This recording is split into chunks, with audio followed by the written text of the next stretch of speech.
The mission today is to sharpen your swords and get you ready for battle. It's time to fine-tune your craft and make you the best in what you do. The mission is to equip you to help anyone purchase what they need. We'll share the best advice from the best in their industry. You'll be listening to a conversation you wish you had with the mentors you wish you had. Take what makes sense to you and makes you better in your career. You guys, Bruce Lee said it best. Absorb what is useful and discard what is not. Hey everybody, welcome to the Commission Mission. My name is Eric Gerace. I'm Micah Henderson, and we have an amazing guest for you guys today. A ton of wisdom to give you. I'm looking forward to this. This is the stuff I struggled with the most when I first started in my career, so I'm really looking forward to having this conversation with Patrick today. I think it's common, and I think that his books and his training it is going to have the desired effect on everybody who engage in it. But an author, a speaker, trainer, coach, all around entrepreneur for a while now. Patrick Tinney. Pat, how you doing today?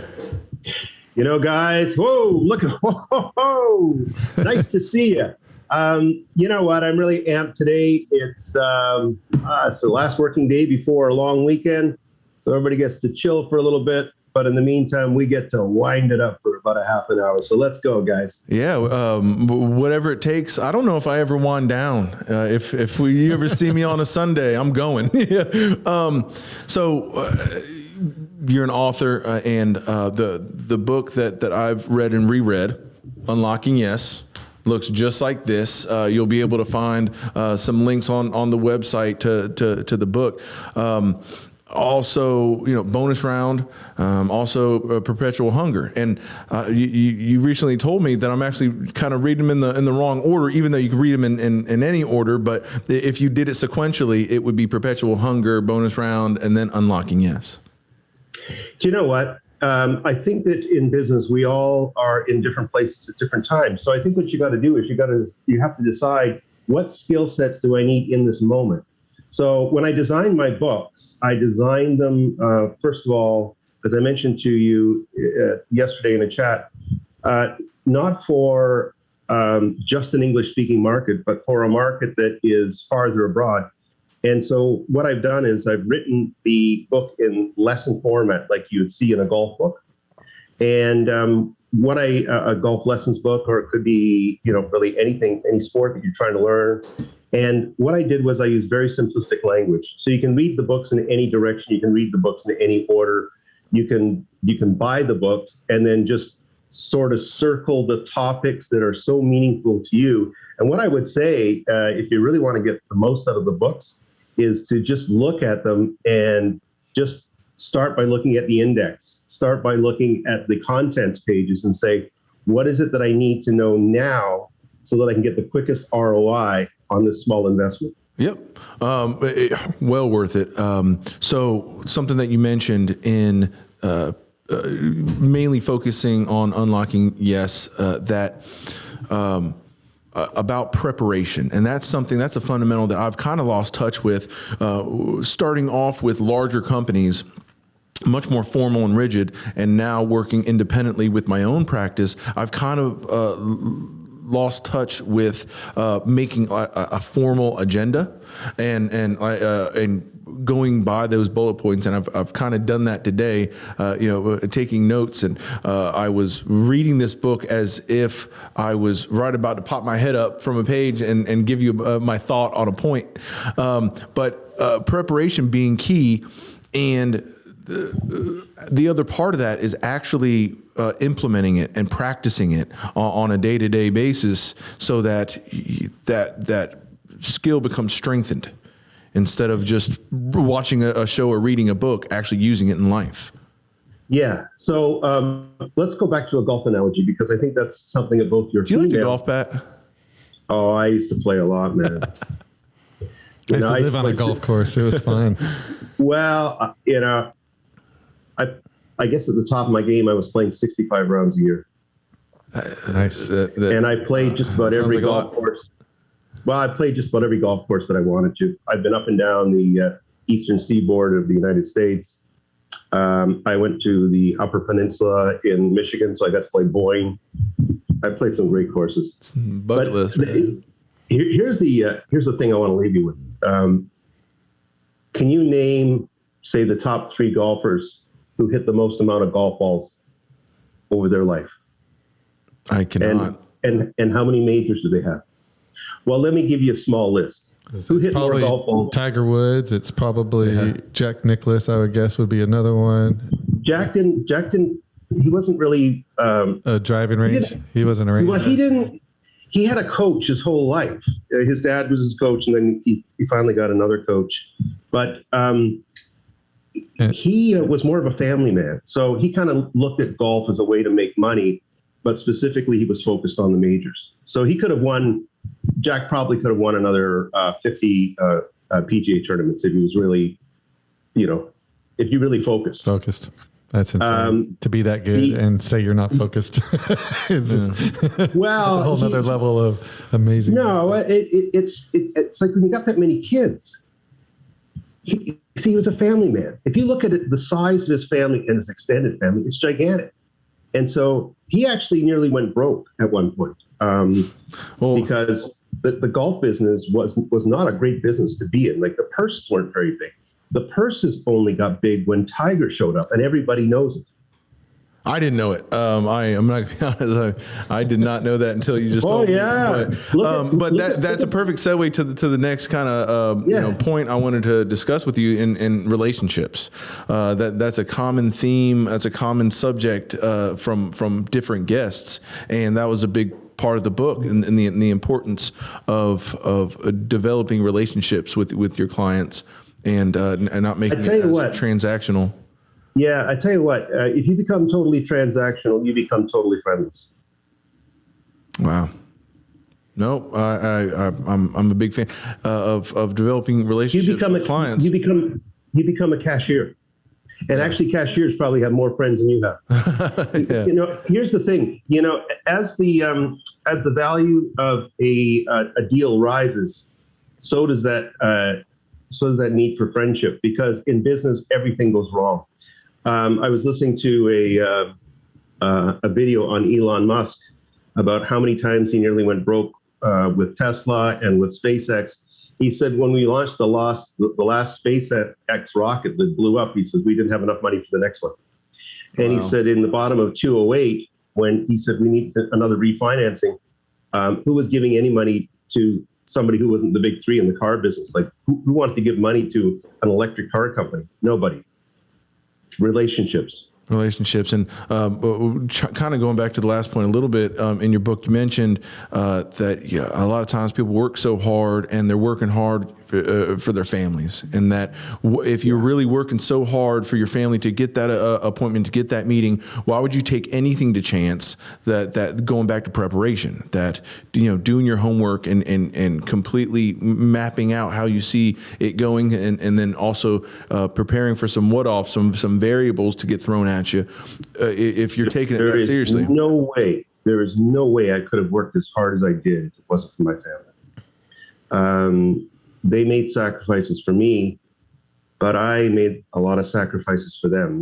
Working in the corporate world, everybody thinks, corporate world, man, like you're 9 to 5 and you get the nice lunches and glorified slave labor is really what it is. Yeah, it's the opposite. You're working insane hours plus the weekends. And, I'd have to entertain clients, on golf courses after I'd already worked like 60 hours in a week. They were at the top end. I had to smash 7 companies together when our company got bought over. And we went from 1.5 million circulation to 5.5 million circulation, which is roughly half of the households in Canada. And while 20% of my colleagues were being walked out of the company, I was being walked upstairs and said, Pat, we got to get ready for market. These are 7 different companies. They all the practices are different. And he says, you got to sew them all together and get rid of all the duplication. Trim all the fat. And everybody listening to this, even though when you read the books and you see the size of what Patrick has done over the years, and you mentioned it yesterday, all these fundamentals that you're going to learn, that's all scalable, that it's going to work on that's so important, something big, and it's also going to work on something small.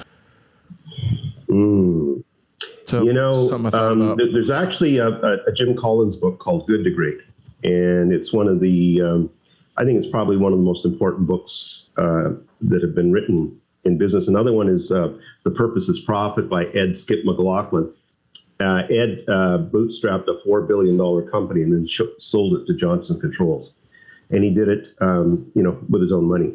So, all of what you're talking about is absolutely key.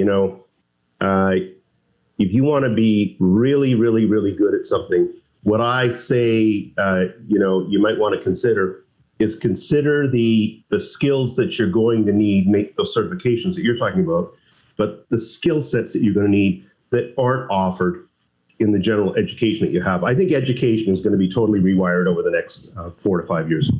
Yep. It's broken right now. Try and go get a job with a master's in history. Right.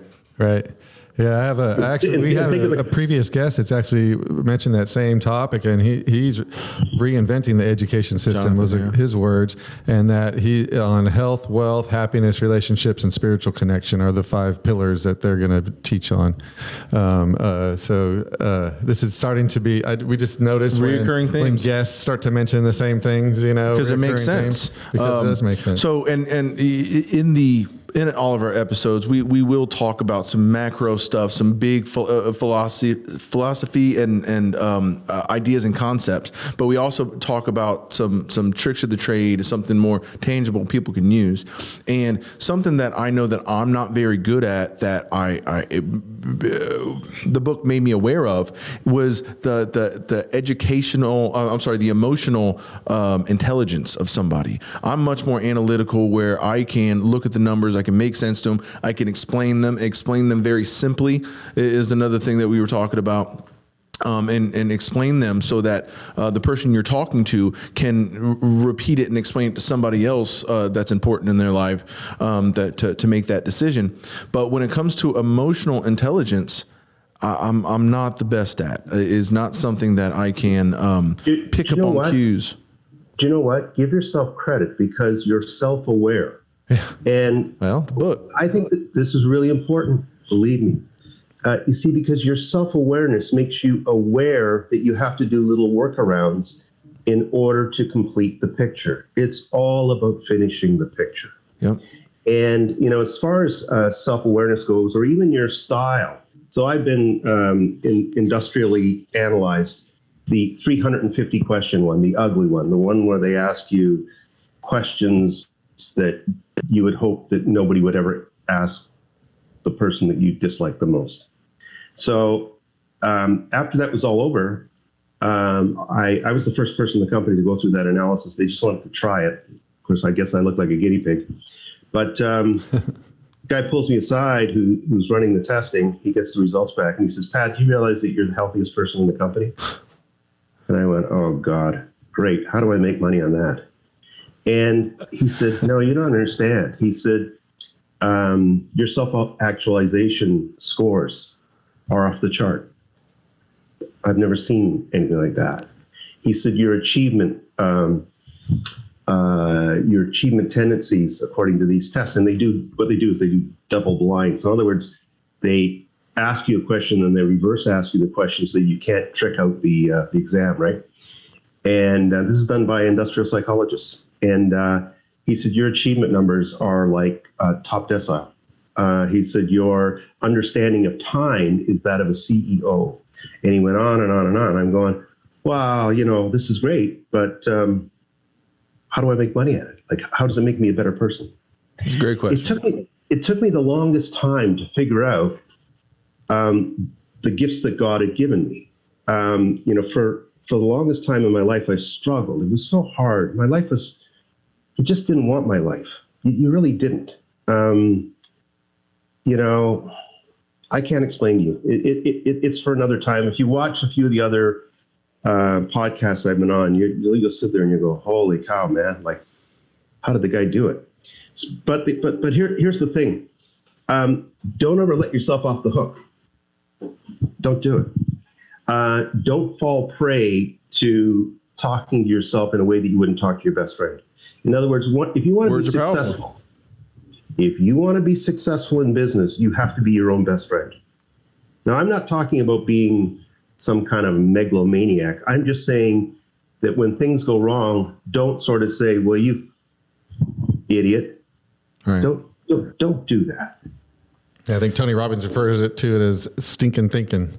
Yeah. Well, and because words are powerful, and your subconscious is going to pick up on what you're saying, and not be able to sort it out from the other the situation itself, and talking about everything. We create the reality that we experience through our subconscious belief system, right? And we add the definition to the thing that happened. And what I mean by that is, like, say you had a room full of people and a fire sprinkler went off in the middle of this meeting.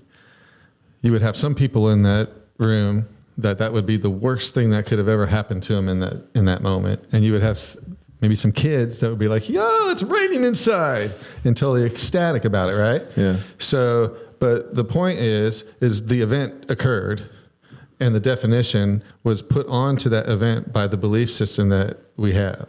Yep. And so that was why our thoughts and positive thinking and mindset, affirmations and mindset is so important, because if you do this unconsciously, you can destroy what you're trying to create. Yeah. It's like when you say, I hate somebody, but they don't know you hate them. So what you're doing is you're taking a hate pill every morning that they don't know you take, and they're having a great day and you're not. Right. That's good. You're serving their sentence that you're trying to put on them, but you're serving the sentence. That's right. I had this experience with a good friend of mine. We opened a surf shop together, right? And there was a disagreement after like a year or two of being together in this project, and I left. And I was bitter and I was upset and I couldn't believe I was done that way. And so then I started having this like awakening and started my personal development journey. And one of the first things I did was I went around and I apologized. I learned Ho'oponopono, and I went face to face and I apologized to people that I felt owed me the apology. I picked 5 of the people that I felt owed me the biggest apology in my life. And I went and I apologized to them. And what was amazing to me was this guy that I thought had done me the wrongest, I put his hand on my shoulder after I apologized and said, hey, it's okay. I don't hold grudges. And in that moment, I realized who was eating that hate pill, that revenge pill, that avoidance pill, that all those anger pills, those whole 2 years. That was me, not him. Yeah. Yeah. And there's some people that you're just going to have to take out of your life. I think that the pandemic has taught us a lot. I'm going to be really frank, guys. I won't work for junk clients anymore. I won't even answer requests for proposals. Not happening. Because you're at a point in your career where you're not just starting off for sure, but you're not desperate. You're able to pick the people that match what you're trying to do the most, and those are also the people that you can help the most. But when you start to do that, that's what creates success. And that's what creates success. It's not a byproduct of how successful he is. It's because he does that is why he's so successful. Well, I know at first, I was really taking, anything I could to get the ball rolling to pay my bills.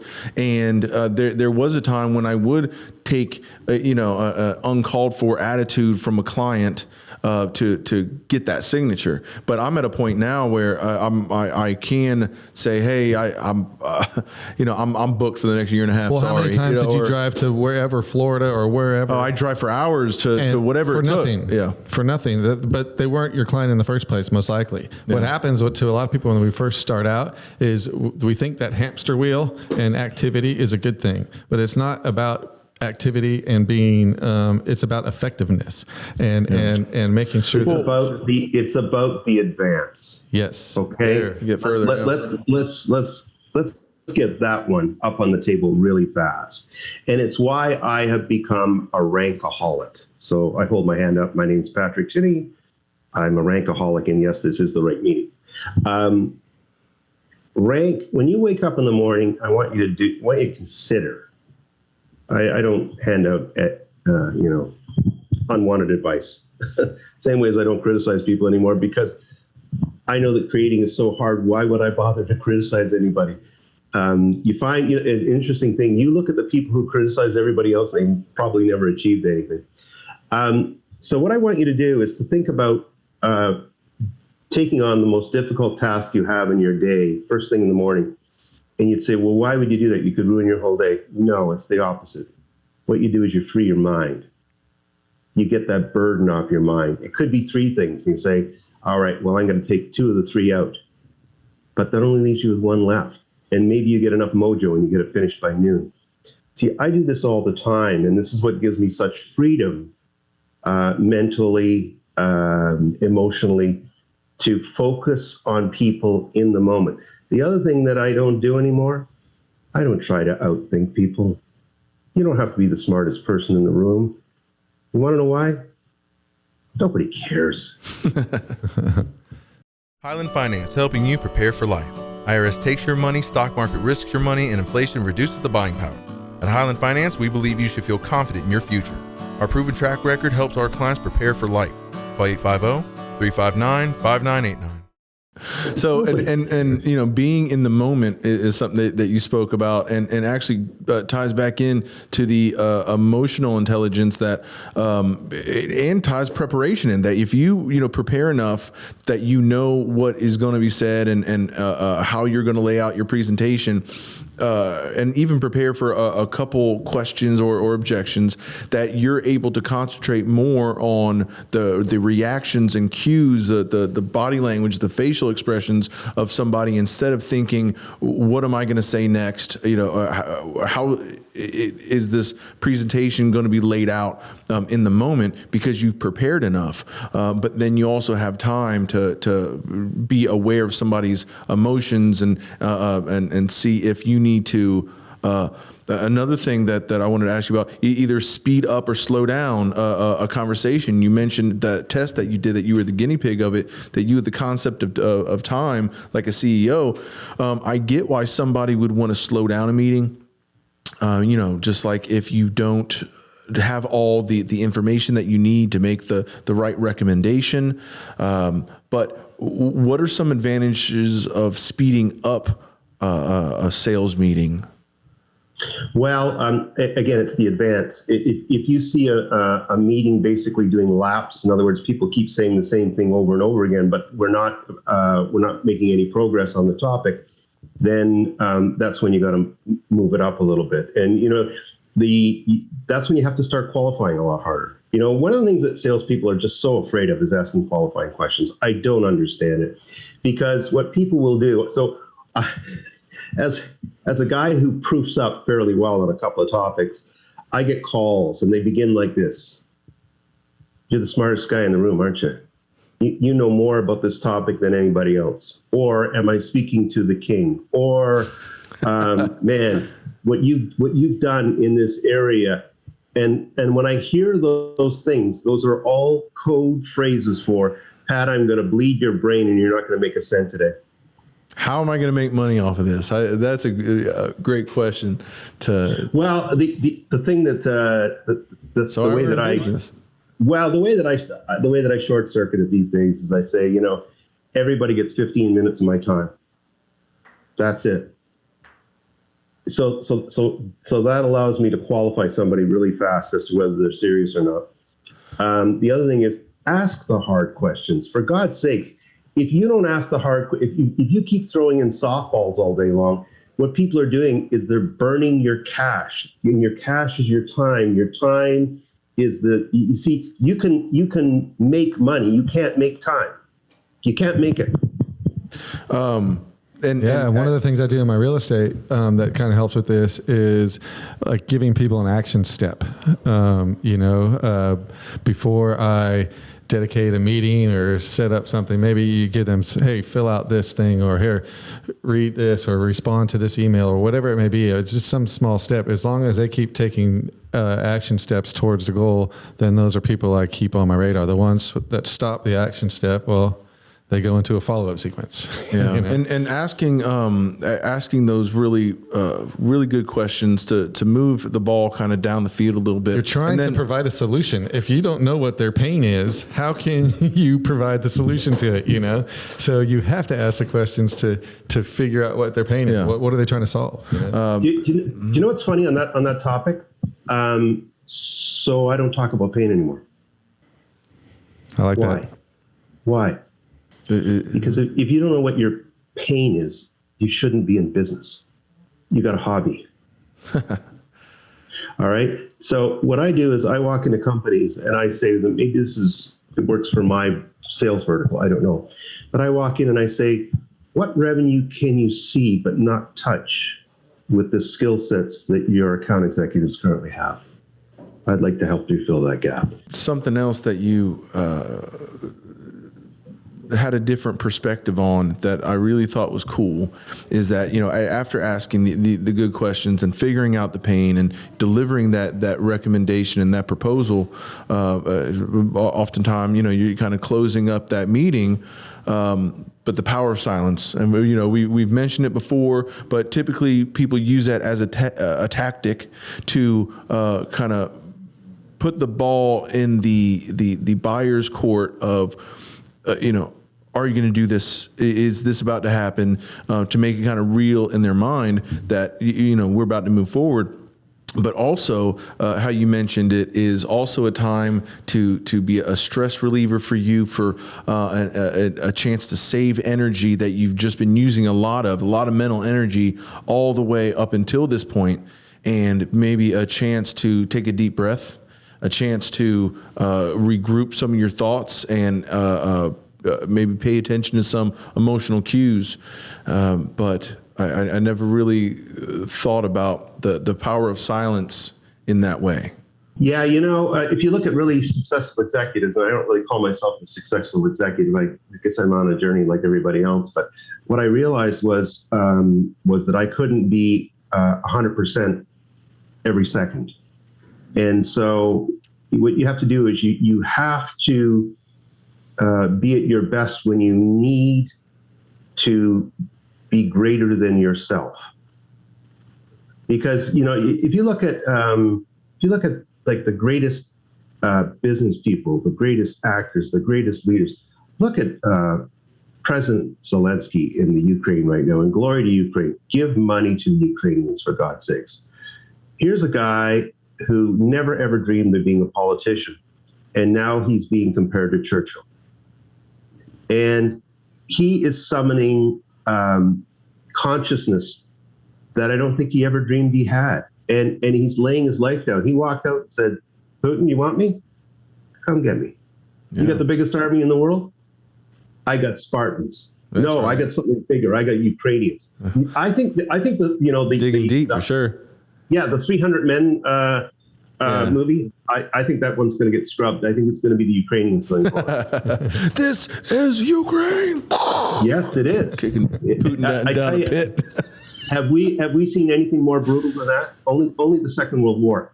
So I think if you bring this back to where we are in our world, where we serve our families and we serve our communities and we serve our customers, you want to be consistent, you want to be focused, and you want to give them your best effort. You really do. Funny story. And by the way, you only get to make a first impression once. Mm-hmm. So I had a CEO of a law company call me up here in Toronto. So he's got about 65 lawyers. So it's not big, but it's robust. It's a pretty robust company. It takes a lot of business to keep that many boats afloat. And so we jumped on the Zoom call and he said, Pat, he says, why are you wearing your suit? And I looked at him and I said, I only have one chance to make an impression with you. I can't, you only get to grand open once. And he looked out at what he was wearing and went, oh my God, what are you thinking about me? I'm wearing a jumpsuit. Well, going back to, that really speaks to preparation, something we've been talking about. But it also talks to another concept I thought was really cool reading Unlocking Yes, and that's the idea of positive risk. We think of risk as negative risk, the chance that something worse can happen. But with the proper amount of preparation and education and experience, you can establish positive risk, the chance that something's going to happen even better. And I thought that was great that why would you take any, you want to take all the negative risk you can possible off the table from, That's right. from learning about your industry, your product, what your presentation's about to be, your exact person sitting across that negotiation table. I mean, even to what you wear, the suit that you're going to wear, you don't want to, down to, you don't want to stink. You don't want the deal to go bad because they're like, I can't sit in front of that person with that awful breath. I mean, you want to take all the negative chances, all the negative risk off the table, and try to foster positive risk. It's a philosophy with me, and it's one of the things I think that actually shocked many of my authorial colleagues in the sales space. I know of at least a couple of them went, for God's sakes, Pat, I never even thought about philosophy in sales. And philosophy in negotiation to me is one of the most important. So mine is a hierarchical base, and the bottom is remove all negative risk. Well, why? Because customers don't want to talk about risk. What they want to do is they want to talk about de-risking purchases. The next thing you do is you add positive risk. So in other words, I don't want the pie. I want a bigger piece of the pie. I want the pie and I want more of the pie. So selling somebody one of anything to me is, you got to put the person through your entire system, which includes billing and collection and all the rest of the stuff for one. Yeah. And these days you got to buy in bulk to what it used to cost to buy one widget. Absolutely. No, that is an amazing point. And, let me add the last two pieces on this, Mike. Sure, Mika, because this is really important. So the top two pieces of that. So when you're in a really tough negotiation, you're going to be pushing back people on the other side. People are saying, I want, or I will not accept, I will not accept, I will not accept. And you go, yeah, I get it. But this is what we want. So how do we close the gap? We're back to the gap. And so the third layer up is how do you go through that conflict that, it's where the gap could be pretty wide. All right. So if you're in the real estate business, you run into some real clowns, people that are just out there kicking tires. They got nothing to do on Sunday. So they say, hey, let's call up Eric. I bet you he's bored on Sunday. He's got no family. Let's go drive around for 5-6 hours. Look at houses. Yeah. I haven't been up to the Panhandle in ages. Oh, I know Eric loves it up there. He'll dish up and buy me some nice shrimps, and we'll have a little gumbo up there because we're wine and dine. Yeah. Where you go. Yeah. So the final part to any of this is, so you're taking up the negative risk, you're adding the positive risk, which is incentive. You're maintaining that relationship, because even if the deal doesn't happen, you always have to remember, especially with important clients, you open the box slowly, you close the box slowly, because you never know when that client is going to become a jumbo client. It's like the guy that walks in and he looks like he's dressed in rags. Oh, that's good. He's actually a billionaire. Open and close it slowly, because you never know. Yeah. And the last thing is do smart deals. Don't do a deal because you want a deal. Do smart deals, because if you get a reputation for doing, I was going to use the word dumb, that's the wrong word. I'm going to say suboptimal deals, then people won't trust you as much. And trust is so important. Pat, thanks so much for coming on today. I would ask, I got plenty of notes that I'd love to ask you, but if there's any other pro tips that you have, one, we could point them towards awesome books to pick up some other amazing pro tips. Any other great tricks of the trade to close us out with? Yeah, you know what? Invest in yourself. When we go to church, there is a term called tithing. Tithing means give 10% of what it is you earn to your church to help your church grow. I would say look into 3%ing. So take 3% of what you earn and reinvest in yourself. I like it. Well, the thing is, you're not doing it for you. You're doing it for your family. Yeah, it goes back to that sacrifice that, and you're gonna be able to give back more because of it. So everybody, that was Patrick Tinney, and I encourage everybody, get Unlocking Yes, get the bonus round, get Perpetual Hunger. They all speak to different points to it all, and we'll have links on the website to make that easier for you guys. Go to centroidmarketing.com, another place to find his training, to find him. But just great wisdom from decades. Reoccurring concepts of and when there's such mindset is so important. Your thought process is so important. Your positive thinking, looking at risk instead of negative risk, is framing it in a positive way. And it's just how you frame your conversations with your clients, how you frame your conversations with yourself is probably the most important.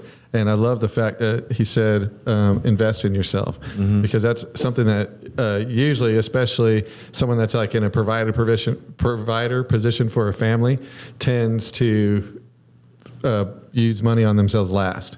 And I love the fact that you're taking 3% out first. Good idea. Because what that does is you're telling yourself you have value and that you're worth it. And it helps you grow instead of just keep moving forward in the same way on a steady line. If you take a little bit, you think taking a little bit away is going to make that line go down. No, that makes that line start shooting up because you're growing yourself. But going back to preparation, going back to not just investing in yourself when it comes to your knowledge, but then applying that knowledge in practice is leaps and bounds. What's the point of all this learning that you're doing, all the sacrifice you're doing for yourself and your family if you don't apply it and actually use it? What's the point in having a book if you're not going to crack it open? You might as well watch this on mute just to look at my pretty face. Boom, mic drop moment. Just get out and walk out. Good job, man. Yes, exactly. What's the point of it all? So apply what you're learning and you're going to go very far. Thanks everybody for coming on, and we'll see you next time. Hey everybody, thanks for watching this episode of the Commission Mission. I hope you got a lot out of it. We need you guys to like, follow, subscribe, whatever that action is to the platform that you're watching it on, and please leave a review. That's a great way of giving us a compliment. And if you're listening to this show and you're interested in working with a great team in either the financial industry or real estate, Mike and I have opportunities available for people to join our team. You can find us at livingthatcommissionlife.com and go to the Join Us tab.